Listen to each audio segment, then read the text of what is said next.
Rapid fire question 5 எழுத்தாளர்கள். ஒன்று வேலராமூர்த்தி, கண்டிப்பாக பிரபஞ்சன், எஸ் ராமகிருஷ்ணன். எங்களுடைய ஆத்தரிலே வந்து எடுத்துக்கிட்டால் என்ன முருகேச பாண்டியன், தீபச்செல்வன். என்னங்க திடீர்னு ஏதாவது ஒரு பிரச்சனை மாட்டி விடுறீங்க? அவர் அதை ரிலீஸ் பண்ணவர் பிரபஞ்சன். ரொம்ப ஆச்சரியப்பட்டேன். ரிலீஸ் பண்ணி அதுக்கு பேசினது பிரபஞ்சனா, எனக்கு தெரியவே தெரியாது. அதனால் அவர் எழுத்தாளர் நான் பதிவு பண்ணுறேங்க. வேடிய பண்ண எழுத்தாளர் ஒரு முக்கியமான சிறுகதை தொகுப்பு போட்டிருக்காருங்க. தமிழில் எனக்குன்னா கவிஞர்களில் எப்பொழுதும் யவனிகா ஸ்ரீராம், லிபி ஆரண்யா, எஸ் ராமகிருஷ்ணன், சுகா, கண்டராதித்தன், மனுஷபுத்திரன். நினைவுக்கு வரக்கூடிய 5 எழுத்தாளர்கள், என்றைக்கும் நினைவை விட்டு அகலாமல் இருக்கிற எழுத்தாளர்கள்னால் Ashokamitran, Sundararamasamy, Janakiraman, Lasaramamirtham, Vannadasan. JP Chanakya, Thanjai Prakash, S Ramakrishnan, Gopi Krishnan, G Nagarajan. 5 எழுத்தாளர் கி ராஜநாராயணன், உமாநாத் செல்வன், அவங்க குழந்தைகளை பற்றி எழுதுறதுனால. அதுக்கப்புறம் ஜெயமோகன், எஸ் ராமகிருஷ்ணன், அப்புறம் சா தமிழ்ச்செல்வன். ஜெயமோகன், மனுஷபுத்திரன், நாஞ்சில் நாடன், பூமணி, கோணங்கி. சுஜாதா, ஜெயந்தன், ஜெயமோகன், எஸ் ராமகிருஷ்ணன், இந்திரா பார்சர். எஸ் ராமகிருஷ்ணன், சாரு நிவேதா, கோணங்கி, தூயன், அதுக்கப்புறம் தி ஜானகிராமன். ஐயோ ஐயோ, சாரு நிவேதிதா, மனுஷபுத்திரன், எஸ் ராமகிருஷ்ணன், பிரபஞ்சன், ஜெயகாந்தன். ஜெயகாந்தன் எப்படி பாருங்க. சுந்தரராமசாமி, அசோகமித்திரன், இமயம், அம்பை, சூரியதராணி. சுஜாதா, டி ஜானகிராமன், ஒன்னநிலவன், பாசிங்காரம், சாரு. எனக்கு எழுத்தாளர் பிரபஞ்சன், எஸ் ராமகிருஷ்ணன், அதுக்கப்புறம் பூமணி, பெருமாள் முருகன். ஃபஸ்ட்டே சொல்லிடுறேன், ஓகேவா? ஜெமோ ரொம்ப பிடிக்கும், அம்பை பிடிக்கும், லாசாரா பிடிக்கும், கானாசு பிடிக்கும், தீஜா பிடிக்கும். குமா இல்லை இல்லை இருங்க வெயிட். தமிழில் மொழிபெயர்ப்பாளர் அப்படின்னா சைலஜா மேடம், அகர முதல்வன், கீரா, பிரபஞ்சன் சார். அரசியல் எழுத்தில் வந்து திருமாவேரன் சார். பாலசுப்ரமணியம் பொன்ராஜ், ஹரிசங்கர், கவிதைக்காரன் இளங்கோ, வாமுகோமு, ஏக்நாத். பிரபஞ்சன் சார் பிடிக்கும், பாலகுமாரன், எஸ்ரா. இன்னும் எனக்கு கரெக்டாக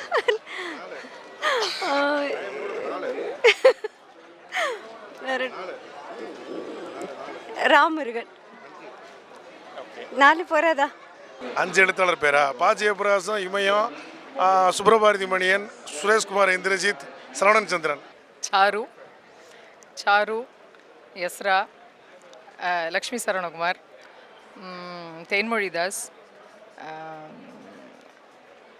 நேசமித்ரன்.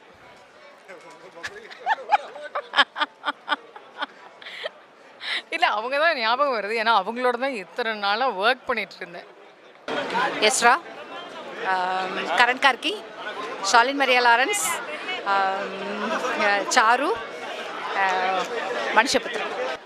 எனக்கு கீரா, கார்த்திக் புகழேந்தி, அகர முதல்வன், தற்போது வாசு முருகவேல், சரவணன் சந்திரனோட எழுத்துக்களை கொஞ்சம். இல்லை, எனக்கு ஜெயமோகன் சார் ரொம்ப பிடிக்கும், அப்புறம் எஸ்ரா சார் ரொம்ப பிடிக்கும் எனக்கு, அப்புறம் ஷோதர்மன் இருக்கார் இல்லைங்களா, அவரோட எழுத்துக்கள் எனக்கு ரொம்ப பிடிக்கும், அப்புறம் சோபா சக்தி எனக்கு ரொம்ப பிடிக்கும். இதெல்லாம் டக்குன்னு சொல்கிறதுனால, பிடித்த 5ன்னு கிடையாது, டக்குன்னு சொல்கிறதுனால சோபா சக்தி எனக்கு ரொம்ப பிடிக்கும். இப்போது சமீபத்தில் எடுத்துக்கிட்டிங்கன்னா எனக்கு குணா கவியிலங்கிற எழுத்துக்கள் ரொம்ப பிடிச்சிருக்கு. ஜெயகாந்தன். நான் சினிமா ரசிகன், அதனால் வந்து கலைஞருடைய வசனங்கள் எனக்கு மிகவும் பிடிக்கும். அதனால் கலைஞருடைய பராசக்தி வசன புத்தகம் முதல்ல அதை கேட்டு தான் நான் வளர்ந்தேன். அதனால் வந்து கலைஞருடைய பராசக்தி, அடுத்தது ஜெயகாந்தன் வந்து அவர் சிறுகதைகள் மிகவும் பிடிக்கும்.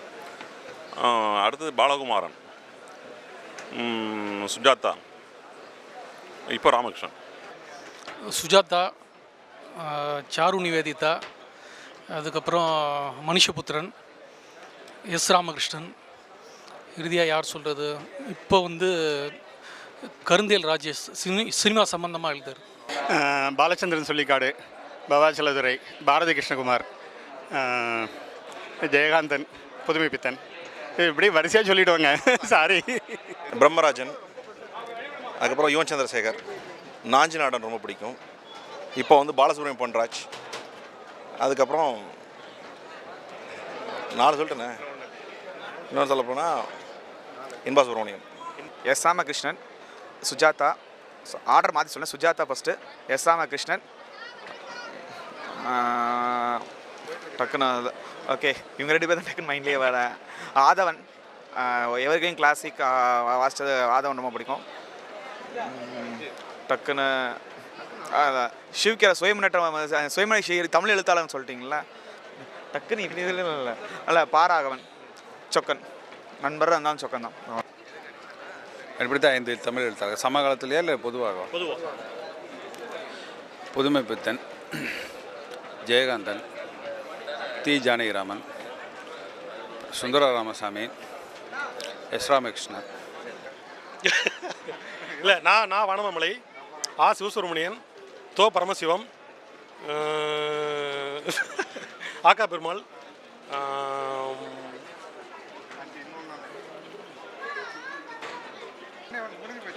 சரி 4 பேர் 4 வச்சுக்கோங்க. வண்ணதாசன், புதுமைப்பித்தன், கூப்பாரா, கலாப்பிரியா, ஆதவன் தீட்சிணி. எஸ் ராமகிருஷ்ணன், சாரு நிவேதிதா, பவாச்சலத்துறை, சைலஜா மேடம், ஜெயமோகன். நான் கேள்வியை கேட்டிருக்கீங்க, திரும்ப அவங்களே தான் நம்ம சொல்லணும். நான் வந்து இப்போ இது எப்படி எடுத்துக்கிறேன்னா, இப்போ புதுசாக எழுதுகிறவங்கன்னு எடுத்துக்கிறேன். ஏன்னா நம்ம வந்து திரும்ப ஜெயமோகன், சாரு நிவேதா, எஸ் ராமகிருஷ்ணன், அசோகமித்ரன், சுந்தர ராமசாமி அதெல்லாம் நிறையா சொல்லியாச்சு. இப்போ எழுத ஆரம்பிக்கிறவங்களில் வந்து ரொம்ப சீரியஸாக எழுதக்கூடிய லட்சுமி சரவணகுமாரை பற்றி நான் தனியாக சொல்லணும். ஏன்னா அவரோட கொமோரா வந்து ரொம்ப ஒரு தீவிரமான நாவலாக இருந்தது. அதுக்கு முன்னாடி இந்த உப்பு நாய்களுமே பெரிய அளவில் பேசப்பட்டது. அதற்கடுத்து சரவணன் சந்திரன் தேடி வர்றவங்களோட கூட்டம் வந்து ரொம்ப முக்கியமாக இருக்குது. அது வந்து ரொம்ப நிறைய பேர் வந்து பார்க்குறாங்க. அதனால் சரவணன் சந்திரனையும் நான் இப்போ நிறையா படிச்சிருக்கிறேன். அவரும் ஒரு குறிப்பிட்டு சொல்ல வேண்டிய எழுத்தாளர். அப்புறம் அகரமுதல்வனை சொல்லணும். ஏன்னா அகரமுதல்வனோட எனக்கு பழக்கம் ஏற்பட்ட பிறகு தான் நான் ஈழத்தமிழர்களை தேடி படிக்க ஆரம்பிச்சிருக்கேன். அதுக்கு முன்னாடி படிச்சிருக்கேன் சில விஷயங்களை. ஏதோ ஒரு சிறிய மனத்தடை இருந்தது. அதுக்கு எனக்கு இருக்கக்கூடிய கொள்கை சாய்வுனால கூட இருக்கலாம். அரவிந்தனோட ஏற்படக்கூடிய ஒரு விவாதத்தின் மூலமாக அந்த ஒரு சின்ன தடை விலகி இருக்கிறனால நான் தனிப்பட்ட முறையில் அகரமுதல்வனை குறிப்பிட்டு சொல்ல விரும்புகிறேன். இது மாதிரி இப்போ நிறைய புதிய எழுத்தாளர்கள் எழுத வந்திருக்கிறாங்க. அதாவது இதில் பாசிட்டிவும் இருக்குது, நெகட்டிவும் இருக்குது. ஃபேஸ்புக் மூலமாக எழுத வந்து அவங்களோட தரம் என்ன, அவங்களோட நீண்டகால எப்படி நீண்டாலும் இங்கே நிற்க போகிறாங்க அப்படின்றதெல்லாம் ஒரு கேள்வி இருக்குது. ஆனால் அங்கேருந்து சில நல்ல எழுத்தாளர்கள் உருவாக்கி வந்திருக்கிறாங்க அப்படின்றத நம்ம மறுக்க முடியாது. இவங்க தொடர்ந்து எப்படி செயல்படுறாங்கன்றத பார்க்கணும். என்னோட இது இந்த எடுத்துக்கிட்டு நான் என்ன எடுத்துக்கிட்டேன்னு கேட்டிங்கன்னா, இந்த புதிய எழுத்தாளர்கள் இன்னும் வந்திருக்கக்கூடிய பல சின்ன ஒவ்வொரு புத்தகங்கள் எழுதியிருக்கவங்களெல்லாம் படிக்கணும் அப்படின்னு விரும்புகிறேன். ஏன்னா எனக்கு அடிப்படையில் எனக்கு ரொம்ப பிடிக்க விஷயம் என்னன்னு கேட்டிங்கன்னா, கிராஃப்டோட உணர்வுபூர்வமாக அது சரியோ தப்போ கொஞ்சம் நாவலோட தரமோ அல்லது எழுத்தோட தரமோ கொஞ்சம் சுமாராக இருந்தால் கூட அது உண்மையாக மனசுலேருந்து வருமானா அதுக்கு ஒரு ஈர்ப்பு இருக்குதுன்னு நான் நினைக்கிறேன். அதை நோக்கி போகிறது தான் இந்த புத்தக கண்காட்சியில் நான் எடுத்துக்கிட்டு இருக்க முடியும்னு நினைக்கிறேன். நான் இப்போ எழுதிட்டு இருக்கிற எனக்கு ரொம்ப நெருக்கமானவங்கனாக்கா நான் எஸ்ராவை சொல்லுவேன். ஏன்னா எனக்கு அவர் ஏன் பிடிக்குன்னா, அவர் ரொம்ப ஒரு நடுநிலைமையாக வந்து ஒரு சக எழுத்தாளனை வந்து பேசுகிறது, அவங்க யார் ஒன்றாலும் ஒரு படைப்பை வந்து முன்னிறுத்தி பேசுகிற பண்பில் ஒரு இலக்கிய தன்மையுள்ள ஒரு மனிதராக எனக்கு அவரை ரொம்ப பிடிக்கும். அப்புறம் என்னோட இப்போ சமகாலத்தில் எழுதிட்டு இருக்கிற விநாயக முருகன், அவர் இந்த ஆண்டு எதுவும் புத்தகம் போடலைனாலும் அவர் ஒரு நேர்த்தியான ஒரு படைப்பை பங்களிப்பை செய்வார் அப்படின்றது. அடுத்து சரவணச்சந்திரன் ஒரு எனக்கு கொஞ்சம் பிடிச்ச இப்போ வரக்கூடிய ஆட்கள். லக்ஷ்மி சரவணன் அவர் வந்து மேலும் சிறப்பாக வேலை செய்வார்ன்றதான் நம்பர். ஏன்னா நான் எழுதுகிற காலத்தில் அவங்களும் எழுதிட்டுருக்காங்க. எனக்கு முன்னாடி இருந்து ரொம்ப அனுபவப்பட்ட, ரொம்ப இலக்கியத்தில் ரொம்ப நேர்மையாக நடந்துக்கிற, இல்லை சக படைப்பாளிகளை வந்து முன்னிறுத்துகிற, இல்லை நல்ல படைப்பு இருக்குதுன்னா அதை கொண்டு போய் சேர்க்கிற ஒரு அற்புதமான வேலையை எஸ்ரா செய்கிறாரு. அவர் மேலும் தொடர்ந்து அந்த மாதிரியான வேலையை செய்யணும். நான் சொன்னவங்களே எனக்கு அவரை ரொம்ப பிடிக்கும். குறிப்பாக வந்து அவருக்கு என்னுடைய வாழ்த்துக்களையும் தெரிவிச்சுக்கிறேன் இதே நேரத்தில் அவரோட. அப்புறம் வந்து இன்னும் 2 பேர் என்னோட லைஃப்பில் ரொம்ப ஸ்பெஷலான எழுத்தாளர்கள் வந்து அவங்க. ஒன்று வந்து குமரகுருபரன் வந்து நான் ஆத்மானாமோட கவிதைகளை வந்து படிச்சுட்டு அதுக்கப்புறமா வந்து எனக்கு ஆத்மானாமோட அந்த டென்சிட்டியை அந்த இருண்மையை ரெஃப்ளெக்ட் பண்ணுறது அப்படின்னா அது குமரகுருபரனோட கவிதைகளில் தான் நான் நினைக்கிறேன்.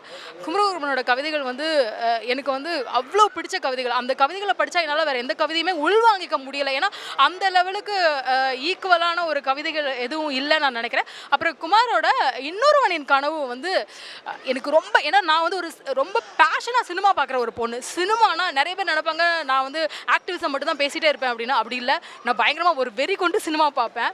வேர்ல்ட் மூவிஸ்னால் எனக்கு ரொம்ப பிடிக்கும். குமாரோட அந்த இன்னொருவனின் கனவு வந்து ஒரு ஃபேண்டாபுலஸ் நாவல். அதில் குறிப்பாக வந்து டீனேஜ் லவ் பற்றி ஒரு போர்ஷன் எழுதியிருப்பாங்க. அதில் பாலுமகேந்திரா, அதுக்கப்புறம் வந்து இல்லை நான் இன்னும் முடிக்கல, இதையும் சேர்த்துக்கோங்க. அப்புறம் எனக்கு வந்து கால்மார்க்ஸ் கணபதியோட கட்டுரைகள், அரசியல் கட்டுரைகள் வந்து என்னோட ஃபேவரேட். ஏன் அப்படின்னா எனக்கு வந்து ஏன்னா எனக்கு வந்து அரசியலில் வந்து நான் நிறைய வந்து லெஃப்ட்டு ரைட்டு இந்த மாதிரி 2 பக்கம் தான் பார்த்துட்ருப்பேன் எப்போவுமே. நடுநிலைன்னு கிடையாது, ஆனால் அந்த லெஃப்ட் அண்ட் ரைட்டுக்கு இடையில ஒரு அரசியல் இருக்குது, அது ஒரு முக்கியமான விஷயம் அப்படின்னு புரிய வச்சது வந்து அவரோட அரசியல் கட்டுரைகள். ஸோ நான் வந்து என்னோட அரசியல் பார்வையை வந்து விரிவுபடுத்துறதுக்கு அது நிறைய யூஸாக இருக்குதுன்னு தோணுது. அவரோட கட்டுரைகள் வந்து எனக்கு ரொம்ப பிடிக்கும். வணக்கம். எனக்கு பிடித்த எழுத்தாளர் அப்படின்னு பார்த்தீங்கன்னா முதல்ல நான் இளம்பெறை அவங்கள சொல்வேன். அவங்களோட கவிதைகள் எல்லாமே வந்து கிராமம் சார்ந்து மட்டும் இல்லாமல் நகரம் சார்ந்தும் நவீனமும் இருக்கும். அது கூட வந்து அந்த கிராமத்தோட வாழ்வியலும் கலந்து இருக்கும். அதனால் அவங்களுடைய எழுத்துக்கள் எனக்கு ரொம்ப பிடிக்கும். இப்போ அவங்களுடைய நூல்களும் புதிதாக வந்திருக்கு. அடுத்ததாக 2வது அப்படின்னு சொன்னீங்கன்னா கதைகள் அப்படின்னு பார்க்கும்போது பிரபஞ்சன் ஐயா அவருடைய எழுத்துக்கள் எனக்கு மிகவும் பிடிக்கும். 3வது வந்து எஸ்ரா ஐயா அவங்களோடதும் எனக்கு பிடிக்கும். அடுத்ததாக எனக்கு சொல்லணுன்னா ஈரோடு தமிழன்பன் ஐயா, அப்புறம் அப்துல் ரஹ்மான். ஏன்னா அவங்க வந்து ஹைக்கூ தொடர்பாக இருக்கிறதால அவங்களோடதையும் எனக்கு ரொம்ப பிடிக்கும்.